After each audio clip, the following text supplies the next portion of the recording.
H1B visa. இந்த H1B விசானால எவ்வளவு பெரிய பிரச்சனை வந்தாலும் கவலை இல்லை, எவ்வளவு இந்தியர்கள் வேலையை இழந்துட்டு தவிச்சாலும் கவலை இல்லை, எவ்வளவு இந்திய குடும்பம் நடுத்தருவுக்கு வந்தாலும் கவலை இல்லை. ஒரே ஒரு கவலை தான்.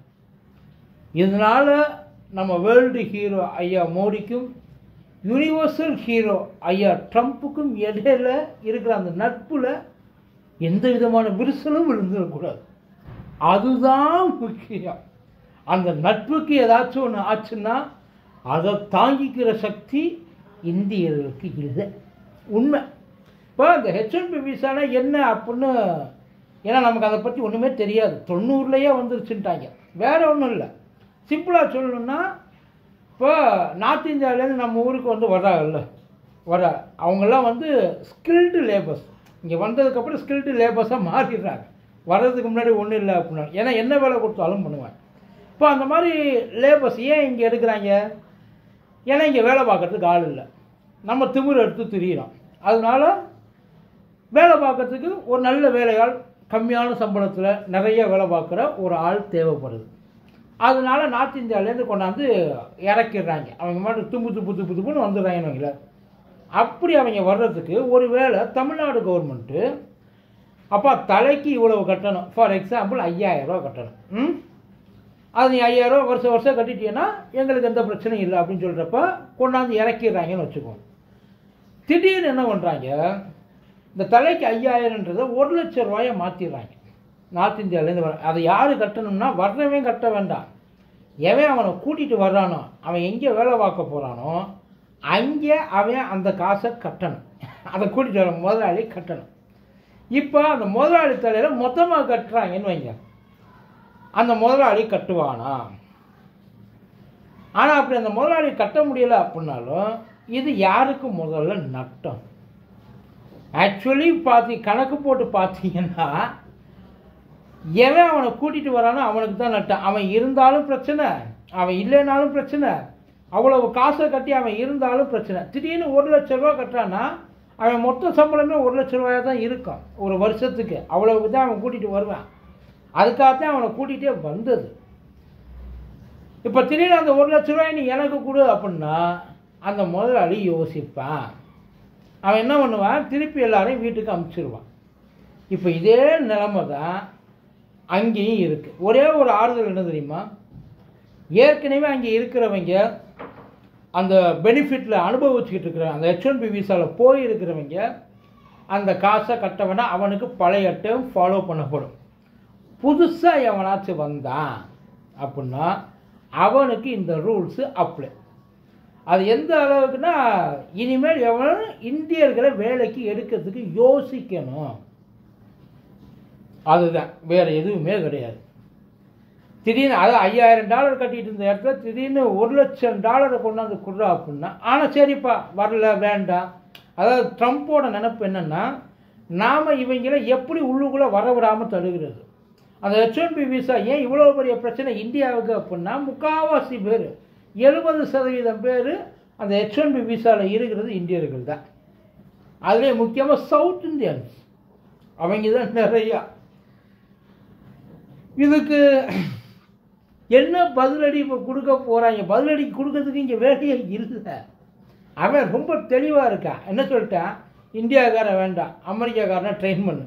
எப்படா ட்ரெயின் பண்ண முடியும்? இல்லைன்றதுனால தானே 90ஸ்லேயே கிடைக்கலையாம், 2025 எப்படி கிடைக்கும்? எதுக்காக? அவன் நாட்டை டெவலப் பண்ணுறதுக்காக அவன் எடுத்துகிட்டு வந்த ஒரு ஸ்கீமு. அதாவது நம்ம ஊர் நல்லா இருக்கணும், நம்ம ஊர் நல்லா இருக்கிறதுக்கு இங்கே இருக்கிறவங்களோட திறமை பத்தலை, அவங்க மூளை வேலை செய்ய மாட்டேங்குது. அதனால் நல்ல மூளை வேலை செய்கிற ஆளுகளை தூக்கிக்கணும். இந்த H1B விசான்றது பூராவே ஹைலி ஒயிட் காலர் ஜாப், அவ்வளோதான். அது இந்த மேனேஜ்மெண்ட்டு அந்த மாதிரி இடத்துக்கு போவாங்க பற்றியெல்லாம், அதுதான். இதில் ஒன்லி டெக்கீஸ் மட்டும் கிடையாது, டெக்கியை தாண்டி நிறையா பேர் இருக்கிறாங்க. ஸோ அவங்க அத்தனை பேரையும் அமெரிக்காவை கூட்டி வந்து கொஞ்சம் கொஞ்சமாக அமெரிக்காவை வளர்த்து எடுத்தது அங்கே இருக்கிற அந்த இந்தியர்கள். இப்போ என்ன ஆச்சு, திடீர்னு ட்ரம்ப்புக்கு அதை எங்கே பார்த்தாலும் இவங்களா இருக்கிறாங்க, இவங்க இல்லாமல் நம்ம இருக்க முடியாதா அப்படின்ற ஒரு நினப்பு. 10ஆவதுக்கு இப்போ ஒட்டுமொத்தமாக அத்தனை பேரையும் அனுப்பிச்சிட்டாங்க. அந்த கிட்டத்தட்ட ஒரு 4 லட்சம் பேர் இருக்காங்க அங்கே இந்தியர்கள் மட்டும். இந்த 4 லட்சம் பேரையும் திருப்பி அமிச்சா அந்த 4 லட்சம் வேலை வாய்ப்பும் சரி, இனிமேல் வரப்போகிற லட்சக்கணக்கான வேலை வாய்ப்புகளும் சரி, எல்லாம் அமெரிக்கர்களுக்கு தானே கிடைக்கும். வேலை செய்யணுமே, சம்பளம் மட்டும் வாங்கினா போதுமா? சம்பளத்துக்கு ஏற்றாப்புல கம்பெனிக்கு லாபம் பண்ணி கொடுக்கணும்ல. அது முடியாமல் தானே இதெல்லாம் பண்ணிட்டு இருந்தாங்க. இப்போது சரி, இதெல்லாம் வெளியில் எடுத்தாச்சு. ஒருவேளை இப்போது இங்கே இருக்கிறவங்க இன்னொன்று பண்ணுவாங்க. அங்கே இருக்கிறவங்க, சரிடா இங்கே தானே வேலை பார்க்கக்கூடாது, நீ போயிட்டு உன் ஊரில் வேலை பாரு.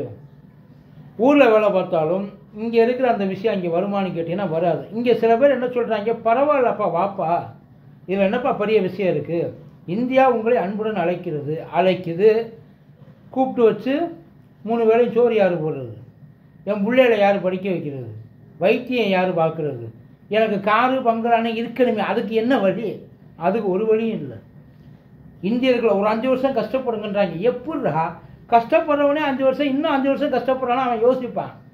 நல்லா வாழ்ந்தவன் எப்படி இன்னொரு 5 வருஷம் கஷ்டப்படுவான்? இல்லை கூப்பிட்ற எல்லாருக்கும் இங்கே எதுவும் இல்லைன்றதுனால தானே. அவன் எதிர்பார்க்கறது இந்தியாவில் இல்லை. அவனுக்கு நல்ல அடையாளம் வெளிநாட்டில் கிடைக்கிது, நல்ல அங்கீகாரம் கிடைக்கிது, நல்ல வாழ்க்கை கிடைக்கிது. அதை விட்டுவிட்டு மறுபடியும் நீ அகதியாக அனாதையாக வாடா அப்படின்னா யோசிச்சு பாருங்கள். இந்த நேரத்தில் ரிட்டனே வர்றாங்க, அந்த சொத்தை விற்கணும். என்ன ஒன்று, அங்கே எல்லோரும் செட்டில் ஆகிருப்பாங்கல்ல, ஒரு ஃப்ளாட் வாங்கியிருப்பாங்க, இல்லை வேறு ஏதாச்சும் ஒரு இன்வெஸ்ட்மெண்ட்ஸ் ஏதாச்சும் எங்கேயாச்சும் ஒரு பண்ணியிருப்பாங்க. இல்லை, இது எல்லாத்தையும் விட்டுவிட்டு வாடான்னா அங்கே இருக்கிறவங்களாம் இதுதான் நேரம், இவ்வளவு தான் வாங்குவோம், இதுக்கு மேலே வாங்க மாட்டோம்னா என்ன பண்ணுவாங்க?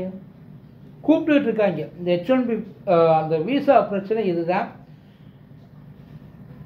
டேரிஃப் எல்லாம் இம்போஸ் பண்ணப்பல ட்ரம்ப், அந்த டேரிஃப் இம்போசிங்லாம் கூட 1000 டைம்ஸ். ஏன்னா அந்த டேரிஃபு வெறும் பிஸ்னஸை மட்டும்தான் பாதிக்கும். ஆனால் இந்த H1B விசா மேலே இருக்கிற அந்த $100,000, இந்த $100,000 மனுஷ பயிரில் பாதிக்கும்.